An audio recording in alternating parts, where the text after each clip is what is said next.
Monsoon पुढील 4 ते 5 दिवसात केरळमध्ये दाखल होण्याची शक्यता. पावसाला पोषक वातावरण असल्यानं वेळेआधीच मान्सून केरळमध्ये दाखल होऊ शकतो, हवामान विभागाचा अंदाज.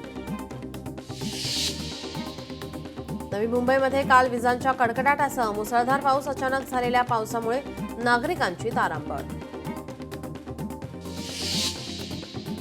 भिवंडी शहरासह ग्रामीण भागालाही काल पावसानं झोडपलं. उकाड्याने हैराण झालेले नागरिकांना दिलासा.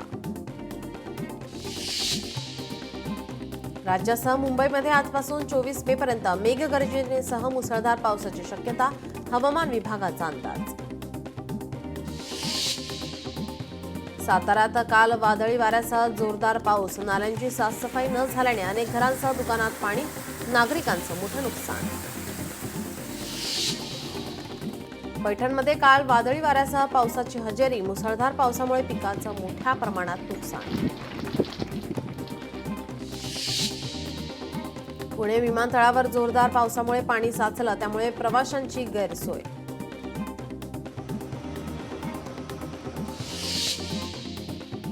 मीरा भाईंदरमध्ये काल वादळी वाऱ्यासह जोरदार पाऊस. झाडं कोसळल्याच्या अनेक घटना घडल्या.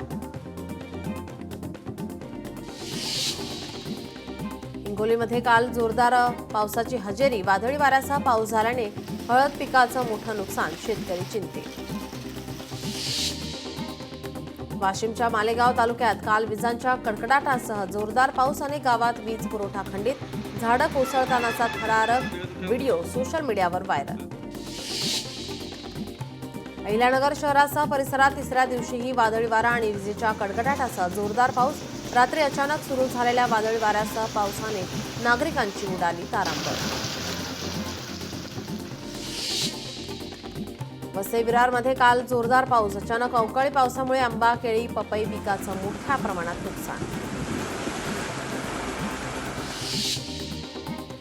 पिंपरी चिंचवड शहरातील जवळपास सर्वच भागात पावसाची हजेरी. काही ठिकाणी रस्त्यावर पाणी साचल्याचं पाहायला मिळालं. सोलापूरमध्ये शहरासह ग्रामीण भागात अवकाळी पावसाला सुरुवात. हवामान विभागाकडून ऑरेंज अलर्ट जारी. अचानक पावसामुळे सोलापूरकरांची उडाली तारांबळ. भंडारा जिल्ह्यात अवकाळी पावसाचं आगमन. अचानक वादळी वाऱ्यासह पावसाचं आगमन. शेत पिकांना पावसाचा फटका. रत्नागिरीत पावसाची दमदार एंट्री. विजांच्या कडकडाटासह जोरदार पावसाला सुरुवात. किनारपट्टी भागातील नागरिकांना सतर्क राहण्याचा इशारा. मालेगावमध्ये पोल्ट्री फार्मच्या शेडजवळ मुसळधार पावसामुळे वीज पडून 2000 कोंबड्यांचा मृत्यू. शेतकऱ्यांचं मोठं नुकसान.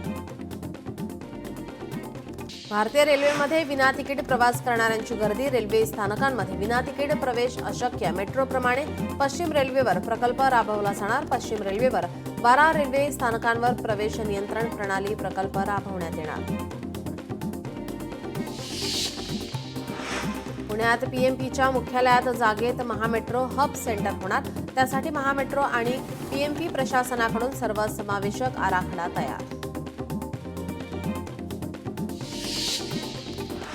मुंबई अहमदाबादला बुलेट ट्रेन 300 किलोमीटर वॅडचे आता काम पूर्ण. नुकताच सुरतमध्ये 40 मीटर लांबीचे फुल स्पॅन बॉक्स गर्डरची उभारणी.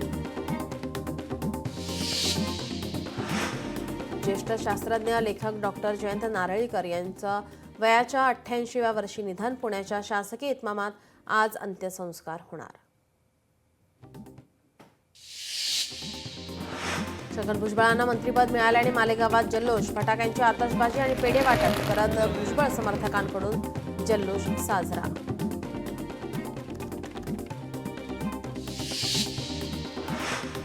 चंद्रपूरच्या ताडोबातील 2 वाघांची लागून असलेल्या प्रादेशिक वन विकास महामंडळाच्या जंगलात एंट्री.